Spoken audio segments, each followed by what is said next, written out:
Welcome, Stephanie McAlister. It's such a pleasure to have you on our Mind Triumph podcast today. Really a pleasure. Now, Stephanie McAlister is a clinical counselor here in beautiful BC, Vancouver, and I'm going to give her a moment to tell us a little bit about herself, and then we'll see where that conversation takes us.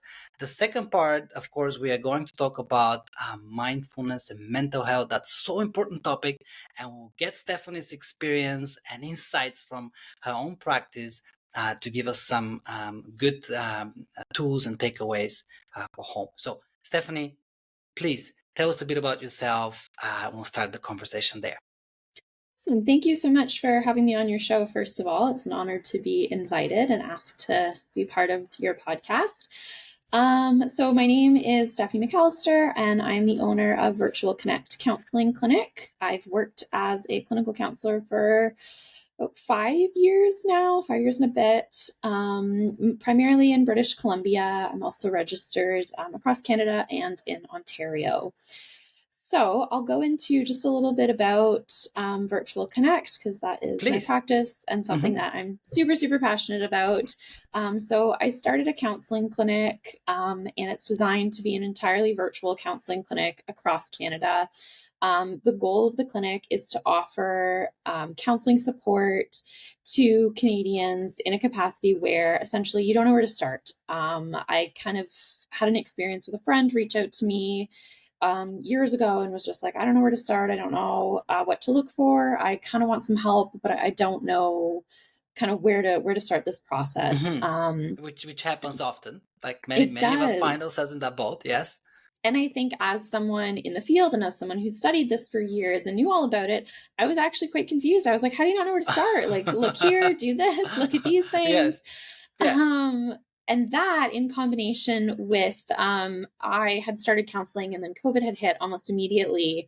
And so everything really transitioned to virtually, pushed me in this direction of, you know what, we need a spot for Canadians to go when they don't know where to start. And we operate in a capacity where on our website, you can either fill out a form, fill out a quiz for what you're looking for, or just send me an email directly or book in a discovery call and just say, I don't know where to start, but I want to get some help. I want to talk to somebody. So that's the basis of Virtual Connect. I was gonna ask you, because the virtual, obviously it's very self-explanatory. And then you said 2020, 5 years. Did it happen before COVID, or you kind of saw that as an opportunity for virtual work during COVID? Was it inspired by COVID? I don't know. I wouldn't say inspired by COVID. I think my own personal journey. So I started counseling, like literally I got a job, my first job as a counselor at a nonprofit. I think it was like a month before COVID hit. And so I had just started and we had immediately gone virtually. And so I kind of learned how to do everything virtually. And something that I learned in the process is people tend to be kind of apprehensive to virtual counseling until they try it. I had a lot of clients who were like, I don't want to do this. It's not going to be the same. They tried it out. We were allowed to come back in person. They maybe did one appointment in person and they were like, nah, you know what? It's so nice not to drive anywhere, to be able to stay at home, to be comfortable. And I think it just makes counseling way more accessible. You're not driving to an office. And the other couple pieces that I love about virtual counseling is your counselor doesn't necessarily live where you do, right? So you have this person who you're able to speak to, and you're not going to run into them at the grocery store. You're not going to run into them elsewhere, especially in small communities. It's kind of nice to, they don't know anything about me because they live X amount of miles away. So that's a lot of that. I can see the benefits for sure. I just talked to someone a couple of weeks back, and she had a client in Australia, and I'm thinking, somebody reached out to you from Australia, and maybe they had kind of the same reason. Like I need a different perspective, somebody who doesn't know me or my culture as much. And you're right, that is a benefit actually. Yeah, that's a distance. We only stay within Canada, just as a caveat here for licensing reasons, myself. But I also, the other piece to this is I know counseling there's lots of counselors, but it can be challenging to kind of get in or find something that's affordable. And so we Hmm. also really, really focus on trying to find funding sources for people who qualify, and have clinicians who are registered with different funding. And so, just because this is a BC podcast, I'll focus in on a couple that we're registered with. So, the Crime Victim Assistance Program in British Columbia, we have multiple clinicians who are registered to take that funding. The First Nations Health Authority funding through British Columbia, we have a clinician registered to take that funding. ICBC funding. So, this is kind of Yep. becoming a new thing, but just in case people don't know, if you've been in a car accident or had something happen in that regard, you're typically eligible for counseling just to deal with any trauma or kind of aftermath of those feelings and thoughts that could very easily come Hmm. from a car accident, as well as SAGE funding, which is for individuals who were involved with the ministry when they were younger. And I think you have to be under 26 for that one. So, just I a little see. caveat of Yeah, some thank you. funded counseling that we are able Thank to you for that. support.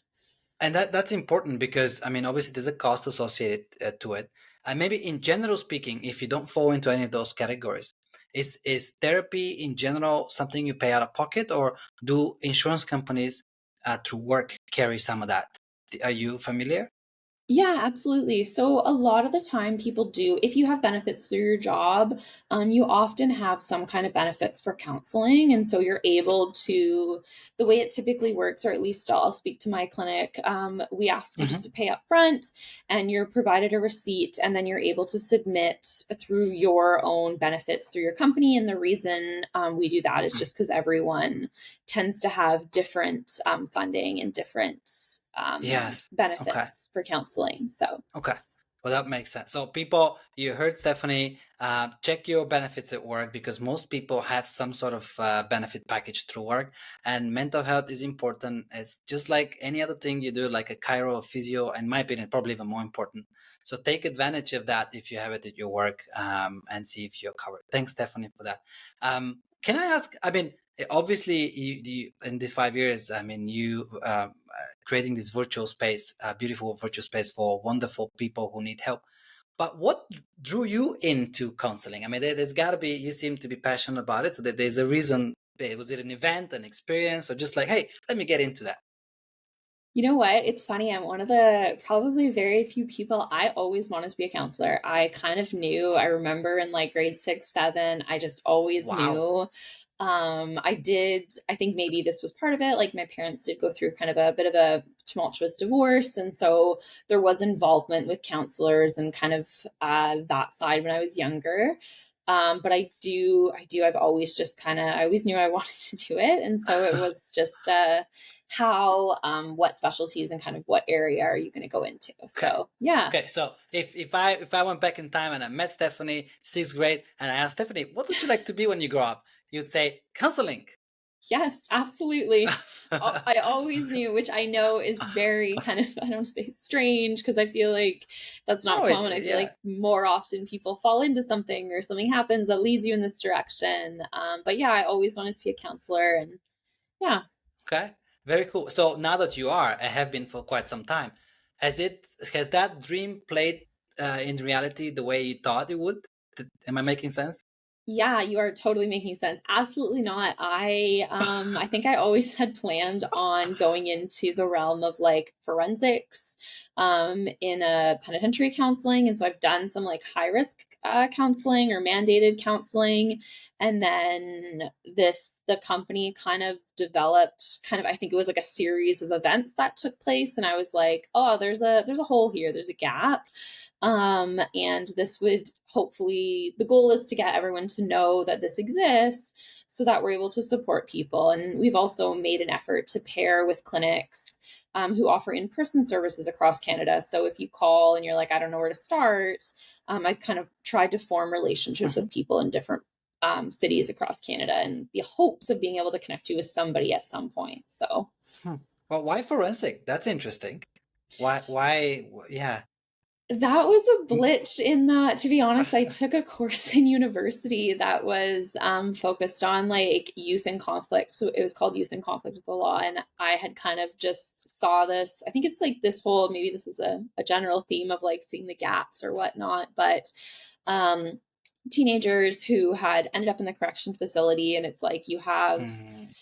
typically these experiences that led you there, and kind of, okay, how do we support people leaving that and then carrying on into adult life in a capacity that where they're able to get the support and help that they need, so that it's not kind of a revolving door back into the correctional Mhm. facilities, which Yeah, unfortunately does happen tends to be. sometimes if you Yeah. don't get the support that's necessary. Mhm. So that's where that kind of came from. Mhm. Fair enough. I can totally understand that. And from all these years that you've worked with folks in different areas, what have you learned about counseling that that surprised you, or maybe that you had no idea? Oh, that's honestly so many things. I think counseling really is an area of specialty and relationship, right? And so Mm, relationships with yourself, relationships with other, relationships romantically. And that's a lot of the time what people are coming in for, really, if we want to break it down to what we're mhm. trying to do. It's improving ourselves and how we interact with others. And I don't even know if I could say one thing that's been like a surprise. I Yeah. feel like I guess the one thing that shocked me was I've heard people tell me things and they're not comfortable telling their partners or significant others. And that always surprised me because I'm like, well, why wouldn't you ask them? Like, if you're Hmm. wondering this, why wouldn't you ask them? But Hmm. that's a really common one. And Is it fear of being either abandoned, or I'm not sure. There's got to be some sort of a. What do you find most common the reason of why people are not open to their partners for something that you think they should? I don't necessarily know that there's one reason. Like fear might be a Yeah. part of it, Yeah. but I think everyone has their own individual kind of situation or Yeah. Fair. scenario. Hmm. And I've always believed this, and I think going through counseling and kind of being a counselor and having that privilege to have people open up and feel comfortable Hmm. sharing their life stories and their situations with me has kind of reaffirmed my beliefs in that everyone has an untold story, and I think that that can play into our everyday life and how we treat people and how we Correct. interact, right? Sometimes we're really quick to judge. And I always like to shift the perspective to like, okay, how can we guide with curiosity, right? How can we get curious Hmm. about what's going on for this person? Why are they so angry? Why are they so upset? Yeah. Correct. So that's Correct. kind of, No. and I'm not perfect. I definitely can't say I've Yeah. never judged someone, but it's just Nobody's. kind of But that sometimes brain it's shift, automatic though, right? Stephanie. Right? Yes.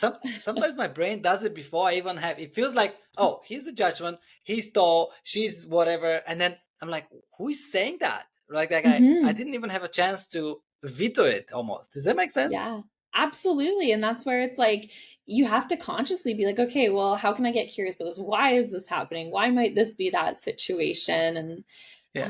yeah, Uh, that's exactly what I mean. Because it's easier, right? It's easier to just place a judgment as opposed to questioning and being like, oh, how can I kind of shift the way I view this? yes. Where's that coming from? Right. Hmm. Which we'll go into Exactly. it in the second part for sure. But working with people, has it made you a better person yourself? Oh, that's a good question. I don't know. I feel like that is something that almost I would have to ask the friends and the people around me. People I'd, around I'd you. hope. But I think as much as maybe people are accessing me for supports and services, I also learn things, right? You learn things from Hmm. clients. Everyone has their own life experiences and situations and way they view things. And I think that kind of being in this position where people feel comfortable opening up to me about certain life scenarios has, I guess, helped me to have different perspectives and see things Hmm. in different ways and learn. Like I've learned tons from my clients over the years. Hmm. For sure.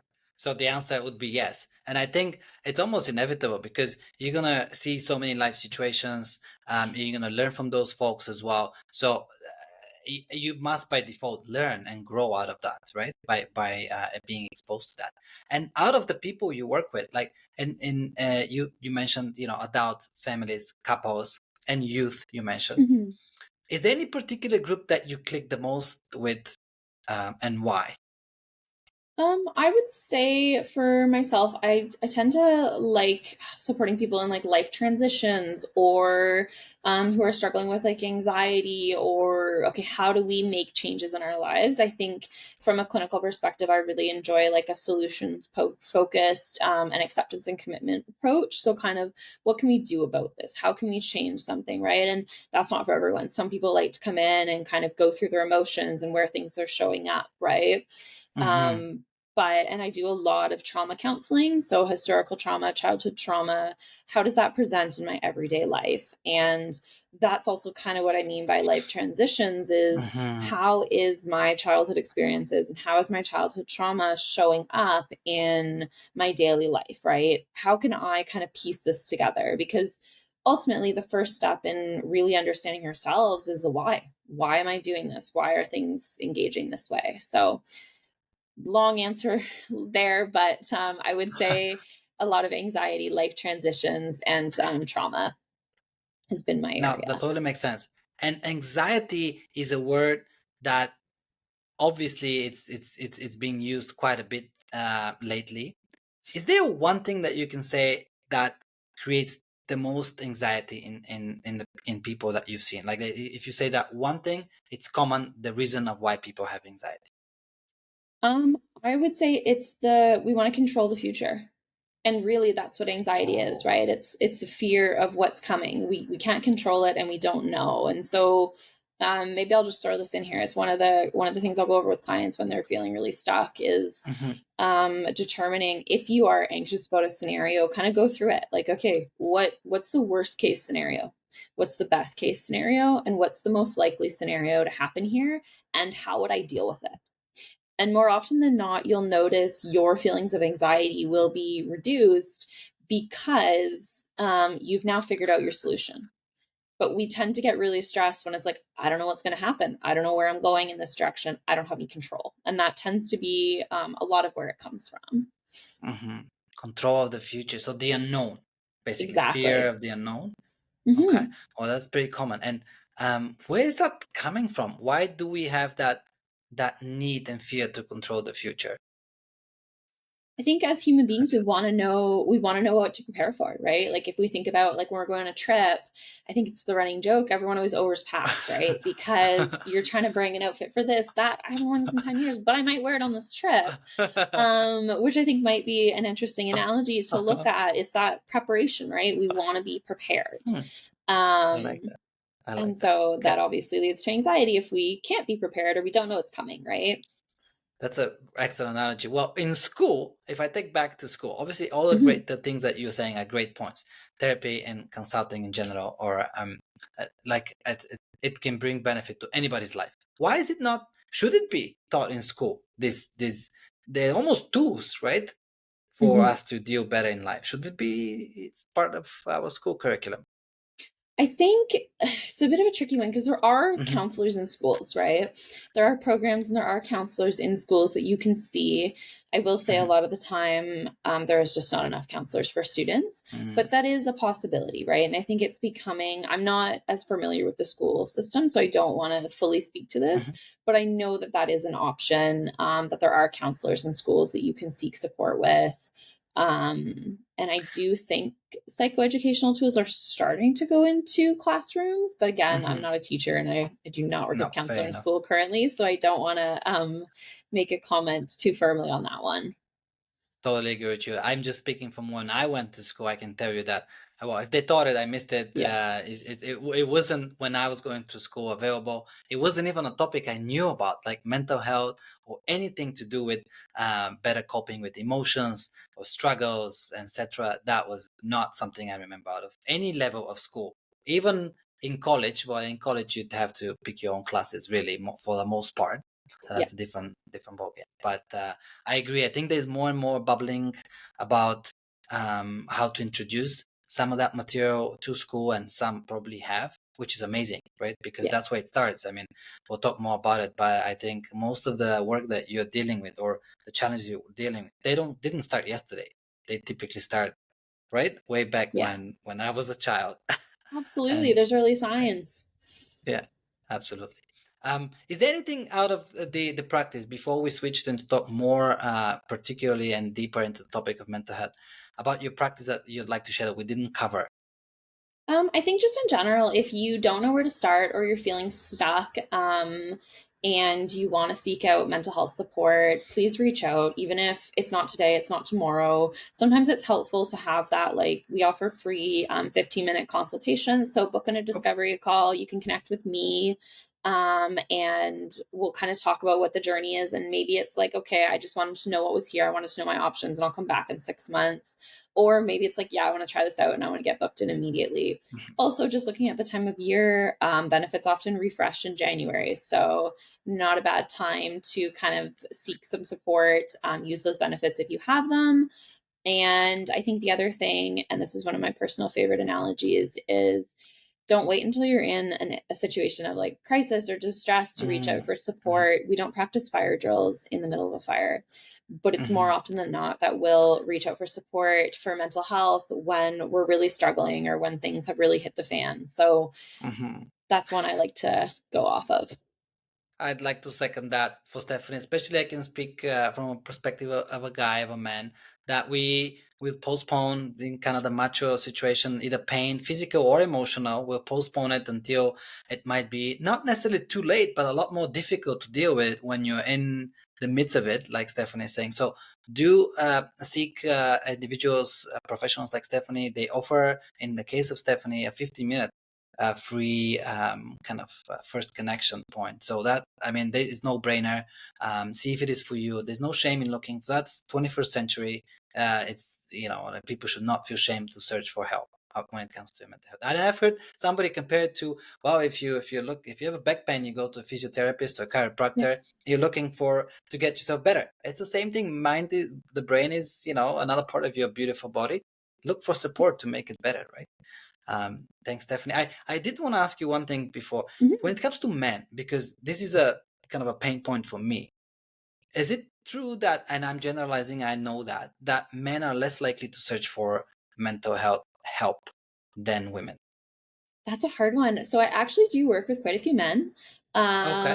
I really enjoy men's counseling. I will say I find there tends to be, and again, like, this is very general, so I don't want to say this is everyone. Mm-hmm. Mm-hmm. Sometimes it can take a bit to more longer to open up, or Mm-hmm. to trust.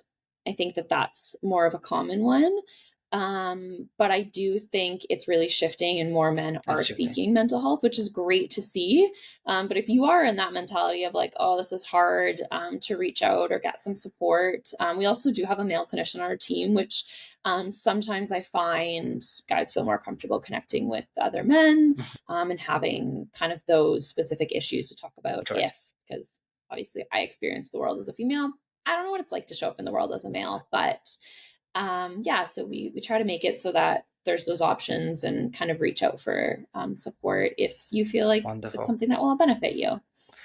Stephanie, you have no idea how happy that makes me to hear that there is a shift, Yeah. and hopefully it continues that way. That's wonderful, and which is where I want to kind of segue into the second part of our conversation, which is, again, we will Hmm. continue basically talking about mental health. And I want to talk about mental health because it's, for me, it's one of the most important topics out there. A lot has been said about mindfulness in the last few decades, and rightly so. Hmm. Sometimes it's becoming a catchy word. Sometimes I want to call it a mind emptiness, not a mind fullness, Yeah. to be honest. But the one part about it, and kind of the voice that we want to talk about here, that I call it the talker at Mind Triumph. Or you Hmm. can call it anything you want: ego, your inner voice, inner critic. I want us to talk about more about that in the next 30-40 minutes. And I want to start with one question, Stephanie. And the question is, when I say the talker in you, what comes to your mind, Stephanie, as a professional? The voice you hear in your head, kind of, what's giving you that opinion, what's giving you that sense of like, you're this, you're that. I think a lot of self-doubt comes up, right? I think we're our biggest critics. And so that's kind of what comes to mind for me immediately when you say this. Yes. And I just want to kind of reference back to the comment on man's counseling. This is kind of my own experience. And so this can also be very different. And I do Mhm, feel that there may be scenarios where men choose not to reach out. mhm. But just to kind of throw that in there. But No, yeah, fair. in relation to the talker, I think it's kind of the voice you hear in your head and your self-critic. Self-critic. Okay. So and there, like I'm writing down because a lot of great questions come to mind. But you said we are ourselves our biggest self-critics. I think you said, or something Mhm. that meaning there. Like I don't even know how to begin to ask that question. Why would we have something in our minds that critiques us all the time? What's the logic in that? It's a great question. I don't know if there is a logic in it. I always will say to people, because I hear this from clients, right? Like, oh, I'm not good enough, or I think we have this like internal drive to kind of quote unquote be better, but we don't actually know what that looks like. And so I'll Oh. often Hmm. ask people, what would you say to your friend if they were in your situation? Mhm, mhm. Because we're gonna be a lot nicer to our friends than we are to Exactly. ourselves. The why, you know what? I actually don't even know how to answer that one. I think there's many reasons, but that tends Yes. to be my go-to. What are you going to tell a friend in this scenario? That's a wonderful analogy, and that's the $1 million question, right? Like, why do we have this voice? Because you don't Yeah, see, you can't see an animal on the street that goes around and goes, "I'm not good enough, I'm ugly, or yeah, I'm too old," or you don't. The animals don't do that, and yet mhm, in my own mind, I can hear these things, right? yeah, And you go, "What the heck is that? And why am I tolerating it?" Because yeah, that's a valid question, right? absolutely. Why am I so hard on myself? Why am I my biggest critic? Other people probably Yes. don't think as hard as you do, but it tends to be that we are hardest on ourselves. Is that does that have? Do you think that has to do with a voice or voices, accumulation of voices that we have assumed growing up? Because and my wife and I are expecting a little one in a few months. But when babies are born, thank you. But babies are born, and I want to have one son already, and I know that they look at you with this open eyes, and it's almost like there isn't anything in there as a voice or as a judgment, right? So they must assume this voice, a collection of voices, I guess, Mhm. in them. So does that come from your parents or your surrounding, and then you kind of accumulate it as your own voice? Am I making sense? I don't know. Yeah, it does make sense. I would say that like who we are as people, whether it be our voice, how we present in the world, how we show up, our situations, we are a compilation of a ton of life events that have led to this, right? Like our own personal perspectives, the way we interpret things, the way we view things.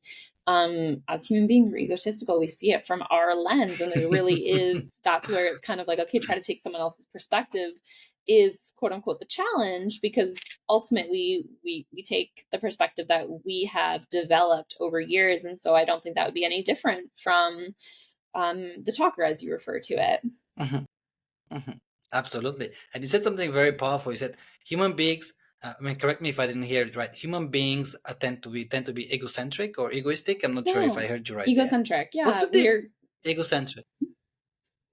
What's the difference between the human being and the ego? If you had to Oh, describe it. what a question. I immediately think Freud here and the whole theory of the id, ego, and superego, and the mentality of kind of that development of how we perceive things, how we interpret things, and how we show up in the world, right? And I think, I don't know if there's like a huge, I don't know how to answer that one actually. You stumped me, but that's No, kind of what that comes to mind, Freudian perspective. yeah, no, that's fair because I mean sometimes the way I see it, and I might be totally wrong, but because the ego or the talker that I call it, it's the one that's gonna say things right away, and then but then I sometimes I can catch myself and I can see it from outside almost, or like from above, if you wish, and it's Yeah. almost like there's a thing in me that speaks, and then there's me who listens. Does that like? And then I'm thinking, okay, well, the being is the one listening, and that Mhm. can select to let go of the talker or the ego that's yapping. That's how I'm separating, if it makes sense in my mind. It sounds like kind of internal debate is what I would call that. Like, do I do this? Do I do that? Hmm. Kind of how do I work this one through is kind of what, if I'm understanding correctly, is what I would kind of refer to that as. Yeah, yeah. And does that show up for your, like? I mean, when you meet clients, how does the talker or the ego? It's kind of the same thing in my mind.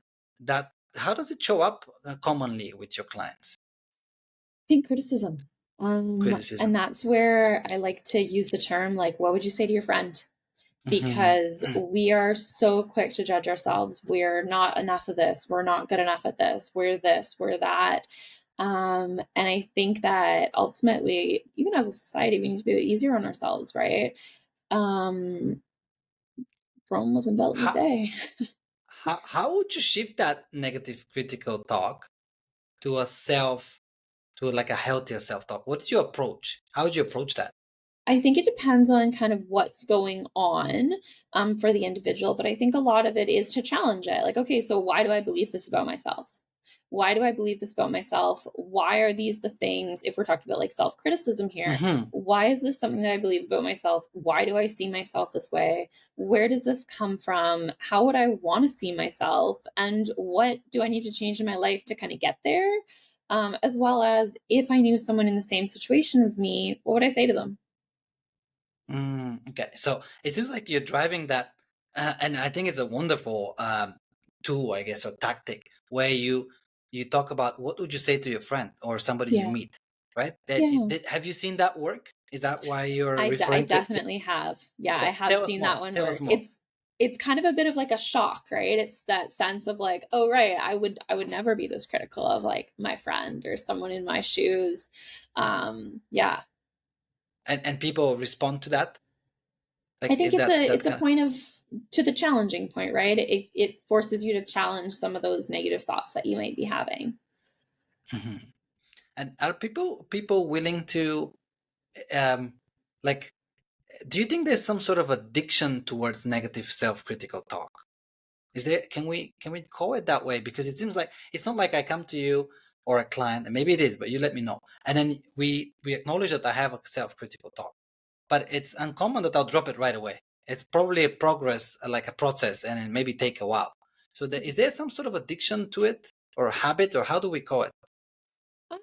I don't know if I would refer to it as an addiction, but I mean, it could be, right? I mean, everyone has their own experiences and how they show up in the world. And I think habit might be a better one. It's kind of like, okay, Better this word, is what I yeah. go back to. This is how I perceive things. And so I kind of, it's an automatic thought, might be another way to word it. Hmm.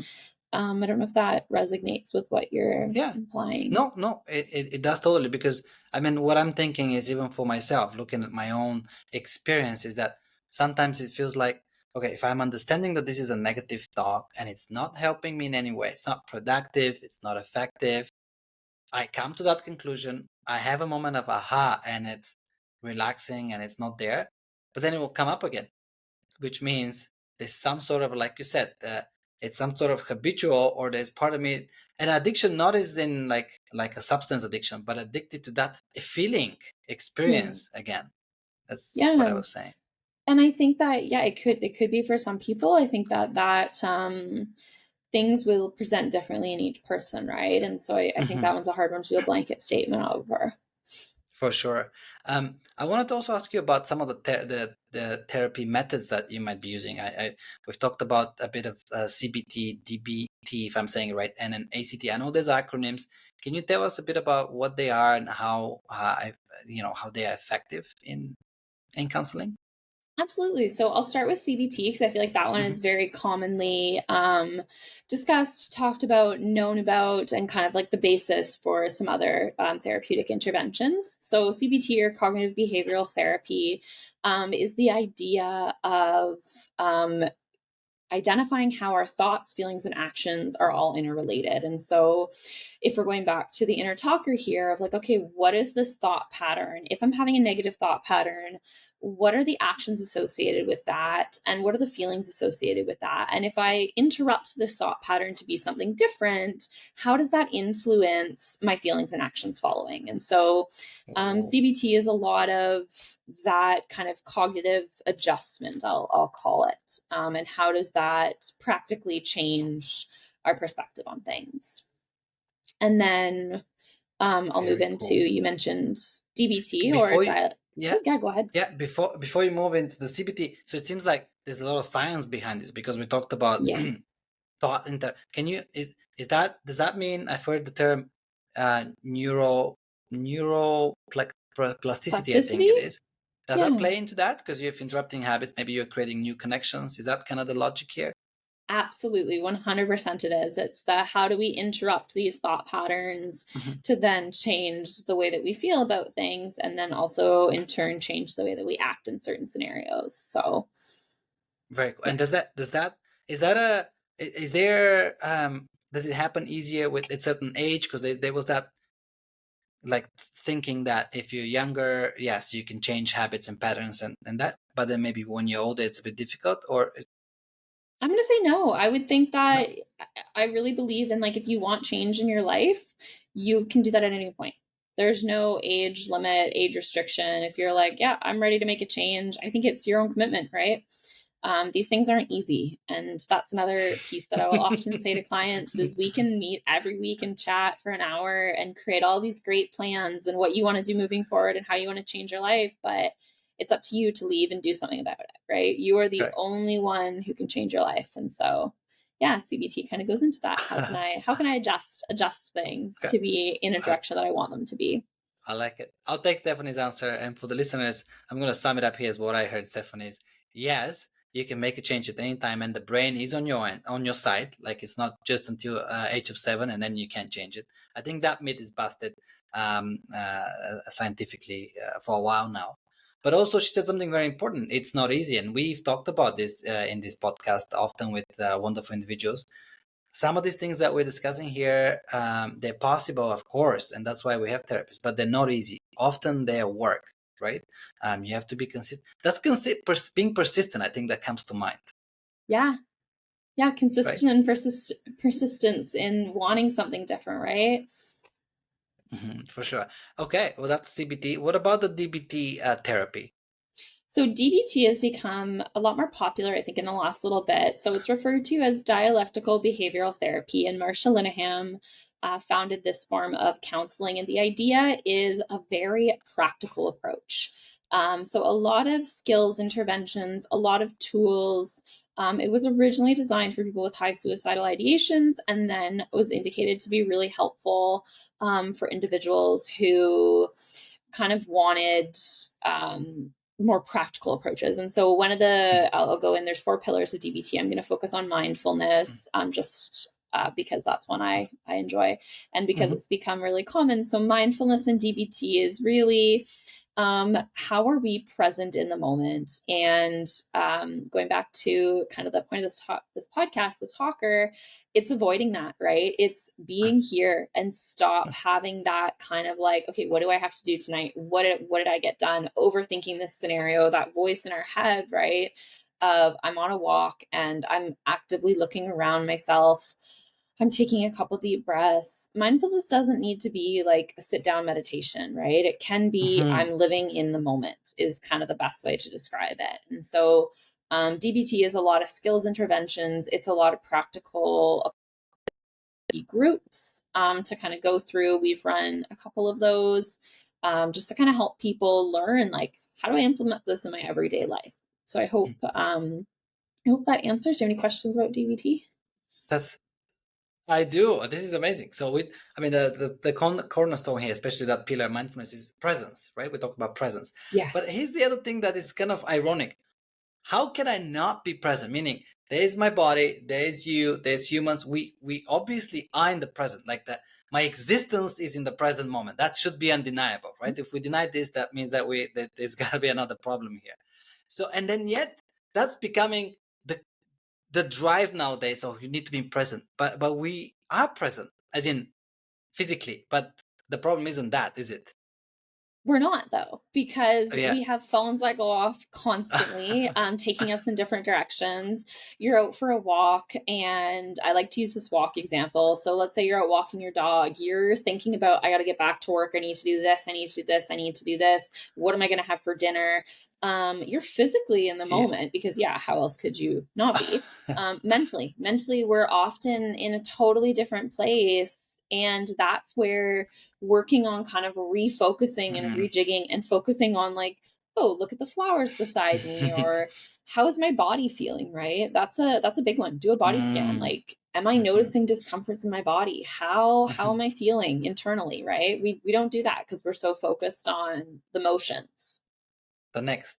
So if Yeah. I can say it that way, then the talker is often way out there in the future or in the past, not the Absolutely. body, because I was being ironic, but yes, the body is physically here, but it's the Yeah. talker that goes, and I think it almost, well, can we say it that way then? The talker disappears if you're present, because if you're really truly present, paying attention to the flower, you're not thinking, correct? Absolutely. Absolutely. You're in the moment. You're enjoying this walk. You're breathing. You're focusing on your breath. You're doing those things. I think that's a great way to put it. The talker is Yeah, not there. the dog is not there because so he doesn't like the present moment. No, no. Right. And you mentioned dog twice, I think. Do dogs have talkers? I have no idea. That one, I have no expertise in dog counseling. So while I would love to be able to be a support for my own dog and wish she could talk to me more frequently, I have no idea. But I But do. just from observing your own dog, does it appear that they have talker from your opinion? I think, and there is a lot of like, I don't know if I want to say studies because I think it's a little bit anecdotal here, but that dogs are happier because they're in the moment, because they're excited Yes. about what's happening right Yes. now, right? Like they're on the walk, they're smelling everything around, they're enjoying themselves. They're not worried about, I mean, they also don't have to really worry too much. I mean, if they live a glamorous life. But Yes. they're not worried about paying bills or where Mhm. food's coming from or those kind of things, right? So I think Yes. they might be a very good example of in the moment. They are, and that's where I was going to animals. And I mean, yes, you're right. Dogs don't have to worry about where the food is coming from. But if you Yeah. take a tiger or even a gazelle or some animal in the nature, they do have to. Well, they do have to eat and not relying on their owners. Mhm. But they don't seem to have a talker either. Like meaning that if there's a danger, they will do their best to avoid it at the moment, right? Mhm. Not thinking about, okay, tomorrow maybe there's a lion at the corner, right? And I have to fear about it today. They don't go Yeah. that, right? Yeah. Yeah, that's I would agree interesting. with Our that. brain has figured out that maybe if I worry for the future, I'll try to control it. Going back to what Hmm. you initially said, right? That trying to control the future. It's not Yeah, that working very well for anxiety. us, is it? Yeah. No, no, it causes a lot of stress because we actually can't control the future. So that's a hard one. Stephanie, thank you. No, that's correct. We cannot control the future. We can maybe prepare for it and do the right thing today to give us Yeah. options and prepare us for. But we can only ever have an effect on the now. That seems very very simple, but the brain forgets that often, and that's why we have this podcast to remind it. Yes. And there's a couple other therapies. One was the ACT. If you can mention that one, and even if there's anything else that you're using as therapies as well. Yeah, so acceptance and commitment therapy. This one I love, kind of going on that mentality of being in the moment, right? Sometimes Hmm. I always say, like, if you can change something, then do it, right? If that's something that you Hmm. need to change something in your life, but there are things in life that we can't change. And when you hit that roadblock, accepting, like, this is what it's going to be, how do I adjust accordingly? This is what's happened. This is kind of the cards I've been dealt. This is, um, instead of taking the approach of kind of being upset or sad or fighting something, that's what a lot of acceptance and commitment therapy is okay, I'm going to accept things as they're played out and what am I going to do as a result of that. Mm. And I find that acceptance and commitment therapy pairs really well with solutions focused therapy, which is a lot more in terms of, okay, what can I do about this? And when there isn't necessarily something that I can quote unquote do about this or change, that place of acceptance can be really, really helpful and beneficial. I love it. Acceptance. I mean, if you're gonna fight what is, you're gonna lose 100% of the time. Is I heard somebody say that, and I really Yeah, resonate with that. Right? Would you agree? Like you can't. I mean, fighting the absolutely. present moment, it's gonna be tough, right? You'll Yeah. suffer. So this one I like this acceptance and be practical about it, right? What can you do? Sometimes Yeah. the way it is that that's it. There's not much you can do at this moment. Acceptance is the optimal scenario for you, and then maybe the present moment itself will result in a different situation where you can take action, and then you do that. Yeah. um Thanks for sharing that. That connects with me very well. And then we talked about that Gottman, or not talk about, but I won't talk about that Gottman, if I'm pronouncing Yeah. it right, couples counseling. Can you tell us a bit about that method as well? Yeah, absolutely. So Gottman, the Gottmans, John and Julie Gottman, they did Mm-hmm. years and years of research in what they called their love lab on relationships and couples, and kind of worked to identify what are the key things that were present in couples who'd been together for a long time. And they The successful developed, ones. They yeah, looked at the yeah, successful ones. yes.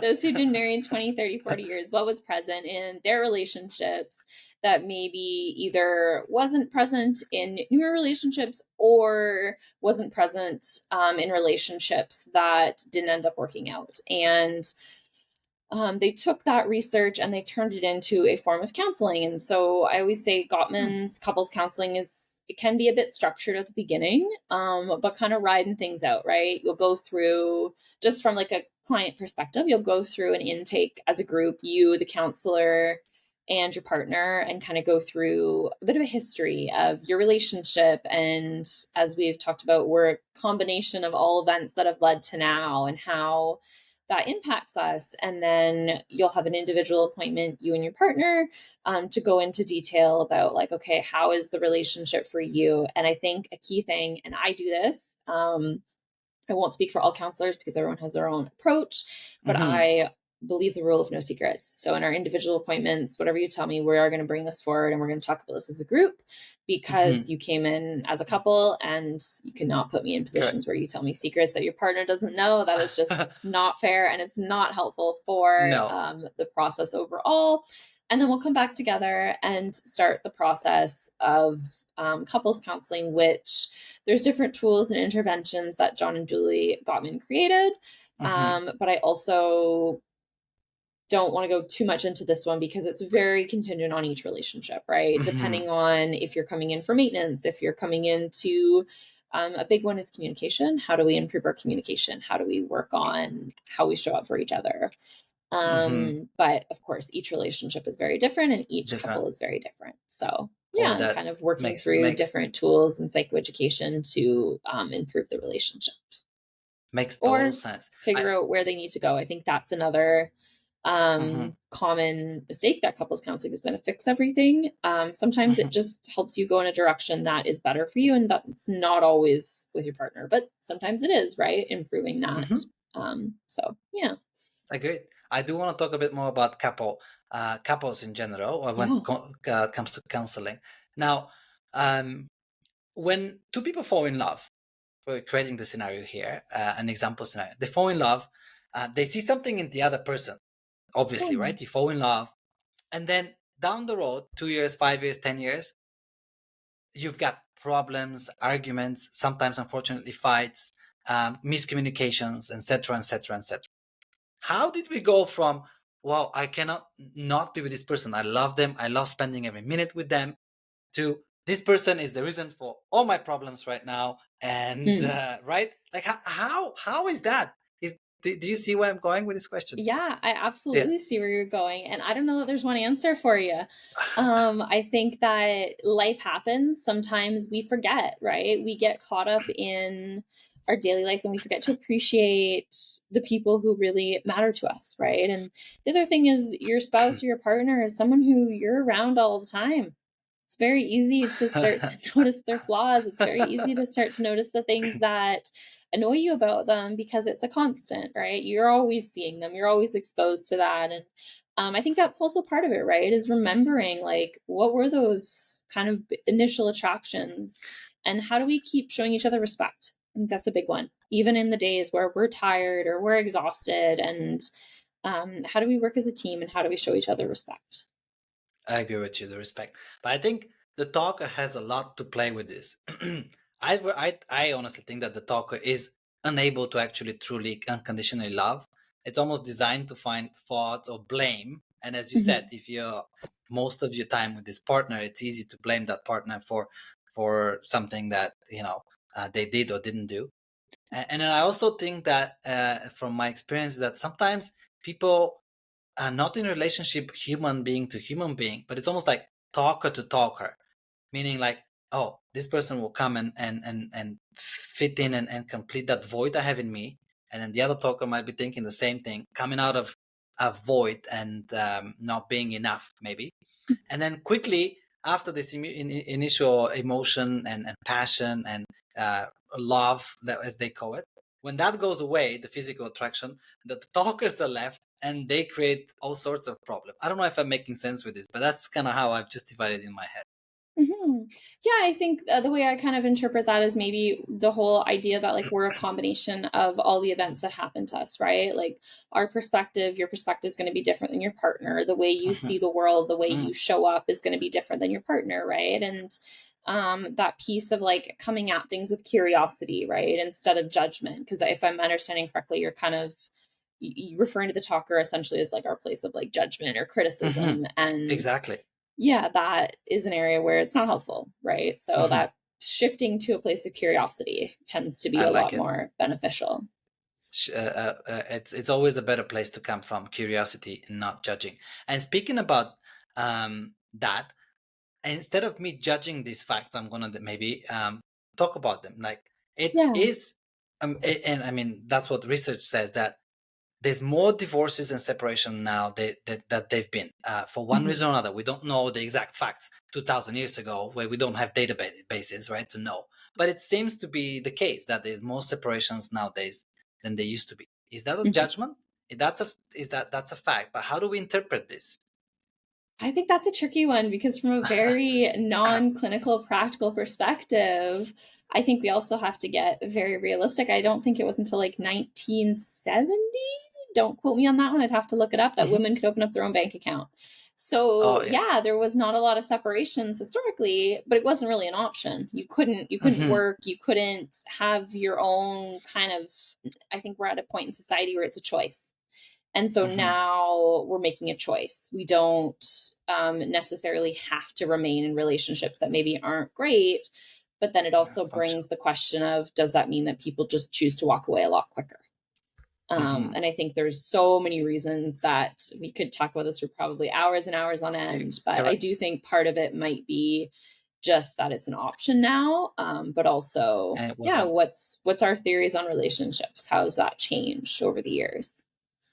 That's totally true. That's a totally separate discussion that we can take for hours. But if we can leave our listeners with one thing, if they're Yeah. looking to improve their relationship right now, what's the one thing that we've mentioned a few real good nuggets here, but what's the one thing that you want to tell them that definitely helps the relationship be more successful?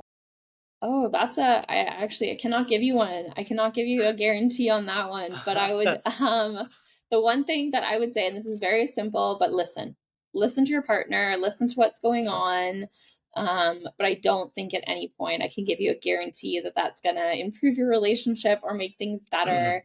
But no we guarantees. are, No guarantees with mental yeah, health, right? Like it's none at all. But at the yeah, same time, we're very quick to hear people to respond instead of hearing people to hear them. And so listening would be correct. the one thing that I would listen to your partner, listen to what their needs are, listen to what's going on for them.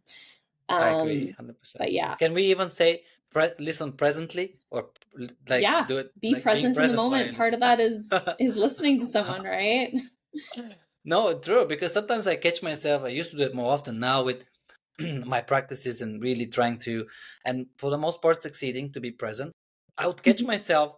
I'm in a conversation with you, and instead of listening, I'm creating what I would say next, or a Yes. bunch of other things, maybe even unrelated to the conversation often, right? And it could be even an emotion, a feeling, like not just the thoughts. Now I'm able to have a present conversation now, but it took me a while that did happen. Yeah, it's Yeah, that tends to be the quick one, right? We're all ready correct. to respond. We're ready to give our opinion. We're ready to say what we want to, and sometimes we don't actually hear people out as a result, right? We've decided what we're going to say before they're fully finished. No, fair enough. Out of all these the methods that we discussed, maybe we missed some. Is there any method that you also employ out of the Mhm. ones that we talked about, or maybe we've missed that you also employ through your practice that you want to mention? The only other one that I will bring up, because it's becoming quite a bit more common, is EMDR therapy, or rapid eye movement Okay. desensitization therapy. Oh, okay. And essentially, what that is a form of counseling designed to help you process traumatic events through the use of bilateral stimulation. So, either through eye movement, like kind of tapping, or sometimes people use auditory sounds. And so the concept is, when we experience a traumatic event, the reasons we get triggers and flashbacks is because our brain hasn't fully processed it. And the goal of EMDR therapy is to kind of make that connection and help you to process, and then Mm, essentially, ideally, put to rest those traumatic experiences, those traumatic feelings, and those traumatic thoughts following an event. interesting. So those are, Yeah. so would something like humming or gargling or something, water or something like that, are these kind of the physical things that you do? Like, No, so it would or, be kind of like eye movement. So if you were in an office, you can also do it virtually.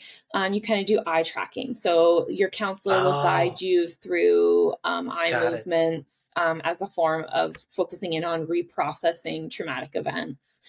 Got it. Okay. Yeah, Okay. if That you're makes sense. That's interested in very this interesting. one, Yeah. feel free again to kind of connect with me, and I'd be more than happy to talk through maybe if this would be a good option for you or not. Yeah. Okay, that makes all sense. So, for myself and for the listeners, that seems very cool, and I'm sure there's science behind it, and why it Yes. works. That Stephanie can tell you more about. That'll be great. Perfect. Okay, so we talked about quite a few therapists and quite a few methods that you employ. Can I ask you a more like a bigger question about the talker? If the world or people were without talkers, so let's say we didn't Mhm. have this voice in our head at all, kind of like the Yeah. dogs, and from that perspective, I mean, what would the world look like? That's a good question. I don't know. I think we'd be a lot less worried. I think we'd be a lot less concerned. But I also feel like there's a place for that, right? Sometimes we need to be a little Mhm, bit worried to be prepared, to be mhm. ready for things, right? And I think that's the hard part. There's balance. It's not all bad, but it's Yes. not all good either, right? Where's the middle line? And I think that's the other piece. Like, counseling can be so individual, because for some people, Mhm. maybe it's helpful. Maybe it's really helpful to calm them down, and they've kind of developed tools to use this kind of internal dialogue or talker as a way to help them process things that are going on. Or it's really negative, right? And so, yeah, so I think, does that answer the question? Yeah, it does. It's really hard to know. I mean, this is a very Yes. kind of almost like a dreamy la la la question. What would it be? Like, we don't know because there isn't an example of how that would be. But I think you're right. It'll be a lot less stressful, I think, Yeah. and maybe more balanced, as in when you're planning about the future versus constantly worrying about it. There's a big difference, obviously, between the two. Have you like when you're working with customers? I guess one of the biggest joy would be when you see somebody coming in with anxiety, stress, or whatever the problem might be at the moment, and then they come on the other side where they Yeah. either with much less anxiety or no anxiety or less depression. How does that feel? How does that look? Does it happen? It does happen, and I think that's an interesting one, because being a counselor is a weird job. It's our goal not to be as needed, and so Hope to never see you essentially, again, right? yeah, and I mean, I don't like to say never, because I do think that there's real benefits and like monthly maintenance, or every couple of Hmm, months, hmm. or even having someone that you can kind of go in and out with every so often, right? Check in. Hmm. Once you've done that kind of initial work. But yeah, I think that seeing people be able to kind of implement the tools and strategies into their lives, and getting kind of some reprieve, or it's great to see people obviously doing better. I think that's what a lot of us hopefully wish for others. And yeah, obviously That must sometimes be it's a wonderful. process, and sometimes the other piece to this is life is not stagnant, right? Things are going to continue to move forward. So maybe we addressed one Mhm. issue that you've come in with or want to focus on, and then it's like, okay, something else has happened in life, right? So I Yes. think that's also important to remember.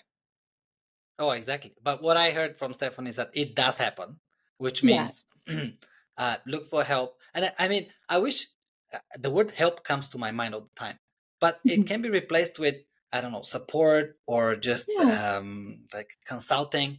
It's not help as in, oh, I'm broken and I'm worthless and I need somebody to help me. It's how like we live in this world, we get support from different people on different topics, and one important topic is mental health. So wonderful individuals like Stephanie can support you in that. So, and she did say that yes, those things do happen, going from a dark place to a good place through working with someone, which is great to hear. Stephanie, I have one last landing question, which is, I always end with this: if the talker, if your talker was actually an actual real human being right in front of you right now, standing in front of you, what would you tell your talker? Oh, what a big question. I think it would have to be don't be so hard on yourself. Don't be so critical. Okay, I think I would like it. maybe be that one. And I do think that may be a common one for others also. I think so. But I yeah. think so. Did you ever name your talker? Or do people name talkers, or is that common? Because I've heard it, and that's common from my experience with this podcast. Oh, interesting. I actually don't think that I've ever heard that. So no, I have not. No, But not in not your to say it okay. doesn't happen, obviously. I just not in my experience. Not in your experience. Fair enough. Is there anything that you want to leave the listeners with, that we, to wrap it up here, that we didn't touch, or you think that's important when it comes to mental health and mindfulness and that inner voice, the talker? I think the one thing that I always like to say that's important is you don't have to be in a major state of crisis to reach out for some support or to Mm, see what counseling's like. I really believe that you can gain something from it at any time, and yeah, that's kind of the one thing. Whether it be through my clinic or another counselor or another agency or whatever that looks like, don't wait until it's kind of like, oh my gosh, like I desperately need some help here, because that can be a harder time to learn. exactly. Obviously, it's never too late. I will also add that, but I would also say, yeah, don't wait forever. Don't worry. I like that. So I'd like to end with this. Stephanie, I learned a lot from you. Thank you for being a guest on our Mind Triumph podcast. It was amazing. And I really hope our listeners and viewers were able to get a few gold nuggets here that they can employ in their life. And of course, we'll put the description, in the description, Stephanie's contact, how you can reach out to her, if you're interested in signing up to have a, like she said, there's 15 minutes of free consultation, correct, Stephanie? So Yeah, people can, absolutely. right? Yeah. Yeah. But Stephanie McAlister, it was wonderful having you here. Thank you. Thank you so much for having me on your show. I think this is great. And it's lovely to see that you're doing something to kind of get the word of mental health and support out there. So thank you very much for hosting me. Thank you for listening to Mind Tribe. Share it or leave me a note. Remember, your talker isn't you, presence is. Less talker, more presence. See you next time.